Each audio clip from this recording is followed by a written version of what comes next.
Okay, so we got some big news here. Kamala Harris is now the nominee, and the presidential election is coming up. But a lot of people seem to have forgotten about the other races going on. We have 1/3 of the Senate up for re-election, and we have the entire House up for re-election. Now, I did a video explaining how it's actually possible for the Democrats to actually gain a sort of triple whammy or a trifecta, where they're actually able to win all of them. And so this article actually talks about how it says Democrats in swing state Senate races see boost amid Harris enthusiasm. So what's going on with Harris is, as we saw in another video as well, if you watch that, she's having a surge with women voters that's absolutely massive. So the women voter surge is going crazy. She's surging with quote-unquote double haters. So people who hate both Biden and Trump are really heavily turning for her. She's now getting about over 50% of them according to the Quinnipiac poll. 35% still say no opinion, say don't want either of them, so still some work for her to do. But the other thing in that article also talked about is how the enthusiasm marker has completely flipped. So enthusiasm was in favor of Trump and horrible for Biden, but it went from like 40-something% enthusiasm to like 80-something now, to the point where it's absolutely insane. So Dem enthusiasm is crazy, and you can just feel the vibes. You can feel the coconut juices just everywhere, right? It's crazy. So the article says Democratic Senate candidates in a handful of swing states saw their already positive margins grow larger in recent weeks, according to a new Cook political report, as Vice President Harris's shift to the top of the Democratic presidential ticket bolsters enthusiasm for the party. Senate Democrats in various swing states were already showing leads when President Biden was atop the national party ticket, and those margins have widened in almost every state contest since Harris has replaced the president on the ticket last month, the Cook political report said Thursday. So even the ones who are already winning, it's actually getting even larger of margins, so more comfy. It says the impact was observed most strongly in Nevada, where Democratic Senator Jacky Rosen is now leading Republican challenger Sam Brown by 18 points, 54% to 36%. This is a jump from May when she had a 7-point lead over Brown. These poll numbers, along with other recent surveys, resulted in the Cook political reporting shifting the race from toss-up to lean Democrat. The Nevada seat is obviously, super important, and also the election there is also really important. So hopefully, if the Democrat is to be performing better, hopefully it also gives more odds for the president to win, or maybe the relationship is vice versa. It says, in Arizona, Democratic Senate candidate Representative Ruben Gallego expanded his margin from 5 points over Republican candidate Kerry Lake to 9 points, 51 to 42 in the same time period, while Representative Elisa Slotkin, Michigan, the Dem nominee for the Michigan seat, went from a 2-point lead to an 8-point one over former Representative Mike Rogers, 50 to 42. On the East Coast, Democratic Senator Bob Casey's lead over GOP nominee David McCormick increased from 8 points to 13 points, 53% to 40%. Cook political reporter Jessica Taylor noted Wisconsin Senate races remained the most stable since May, with Senator Tammy Baldwin's lead over Republican Eric Hovda decreasing from 12 points in May to 7 points, 50% to 43%. Harris's entry into the race quickly bolstered energy for the Democratic Party, which rapidly consolidated support around the vice president and her newly tapped running mate, Minnesota Governor Tim Walz. She became the party's official presidential nominee earlier this month. And so, pointing to the uptick in enthusiasm, Taylor noted the margin by which Senate candidates need to outperform the president's presidential nominee in red or swing states in order to beat their challengers has shrunk. But while the shift in energy may have played a role in candidates' leads growing, Taylor wrote that the widening may suggest Democrats' standing, quote, may be more durable than Harris, since they were already enjoying strong leads before the ticket switch-up. This standing is, quote, bolstered by their significant cash advantage over Republicans and early heavy ad spending in virtually every key contest. The poll also found undecided independents are starting to break towards Democrats, while Republicans and Democrats are maintaining their base voters at almost identical rates.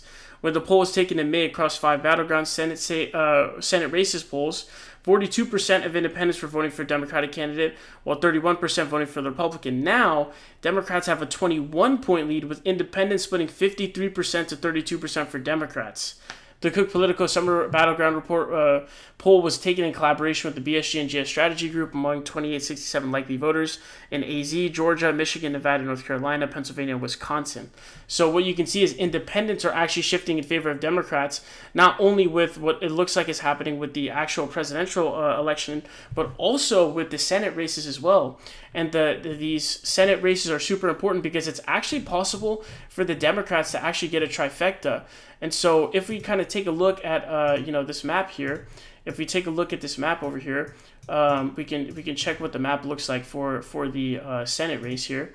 But pretty much what we can do is we can actually manage to hold the Senate, assuming that the presidency is won. You only would need 50 seats, simply on the grounds that Tim Walz would be the tiebreaker. Now, there's some more questions that we could talk about that come up when you talk about that. But the really key race here, pretty much as the article is explaining, the Miwi Penn people in the Rust Belt states, those, Casey and Baldwin and them, they're really strong incumbents who are really holding very strong in the race. And so it's really, really unlikely that they lose. The kind of questionable races are Ohio is questionable. They talked about Nevada in the race, but it looks like Nevada is looking pretty solid. Arizona, kind of. Arizona, you have Ruben Gallego running against Kerry Lake, the lunatic, for the seat. Where the Kirsten Sinema, the trash can, is leaving. So that would be a really great replacement. The real questionable one is going to be Montana. So for Montana, if you hold Montana, if Tester holds his seat, if we look at the Montana numbers for the Senate, there was a poll that I actually had reported on the other day. And so in this poll, you can see Tester is actually +5 in this recent poll here. And but in the other polls, he's actually down by some points, +6, +2, +5. But if this is just +2, he's still within definitely a chance of winning. He's still able to win. And RMG, I think, kind of leans red, so it's kind of surprising as well that this would happen. This is the deciding factor, I think, ultimately, because if you look at Arizona, Gallego is winning pretty much these polls. An internal poll, like a partisan sponsor, has Gallego up 2, and then an internal poll has them even. And then the other polls have Gallego with like 9, 11, 6, 9, like these kinds of poll numbers. This one has Lake randomly for a bunch of numbers. But Arizona is already going blue. I think it's now either 0.2 in favor of Trump, or it had taken the lead for Kamala, but it might have flipped a little bit. But it's looking like it's going to go blue, so likely it's going to be able to stay. Also, another big deal for the Democrats is actually, if you take a look at sort of the Arizona Senate race back in 2022, Mark Kelly was actually 1.2 points ahead in the aggregate right the day before the election. And he actually ended up winning by about 5 points. So in 2022, there was actually a lot of underestimation effect going on with the 2022 results. Mark Kelly here winning by 5 points in Arizona. So it's, I'd say, pretty unlikely that Arizona ends up pulling away. So I think Gallego is going to win. I think that the Miwi Penn incumbents are way too strong. The other kind of questionable one is Sherrod Brown, but he's winning all of the polls, which is really good. So unless there's some really, really massive, like kind of crazy situation where there's some kind of major polling error, Sherrod Brown should be solid and be able to win because he's winning all the polls. So the only questionable one really comes down to Tester. Again, another kind of strategy could be if you want to try to pick up Texas by unseating Ted Cruz. But again, I think that's a pipe dream. The other thing is West Virginia is for sure gonzo, so it's not even the conversation. But probably I think the Miwi Penn candidates hold. Ohio holds. I think Sherrod Brown will hold, hopefully. Montana is the questionable one. I'm praying. I'm really hoping with some hopium. I'm really praying, like, please, please, please, like, Tester, hold it. Because then you have 50-50. The generic ballot polling is also now showing that the Democrats are up by 1.1 in the aggregate for the first time in like a year. Or there might have been like 1 second basically where it happened like a month ago, but it was for like a second. It wasn't real. But before that, it had been like a year. So if you're able to hold Tester's seat, you keep Gallego wins, keep Nevada, keep Miwi Penn, Ohio. The Democrats look really strong in their incumbencies right now. So it's actually possible to get a trifecta. And so what's also going on in this race that's really clear is you actually have this sort of down ballot impact. And I think Nancy Pelosi and some of the people who kind of cooed Biden out were actually one of the arguments they were making to him. And a big reason why they actually took him out ended up actually being that you're going to impact down ballot races really horribly in these other, Senate races and House races and things like that. And so there's been a huge surge. So Harris has caused a huge surge generally. She's caused a huge surge amongst women voters. And then it's also caused a huge surge in enthusiasm. And this enthusiasm is also pushing up Senate races where it's becoming even more comfortable for Democrats. And if they're more comfortable, you might be able to spend money in other more vulnerable areas, although I don't think money really ends up being sort of an issue here. But really, really huge, huge, huge stuff, because you could possibly get a 50-50 Senate. You could get the presidency and the House, which is absolutely fudging insane.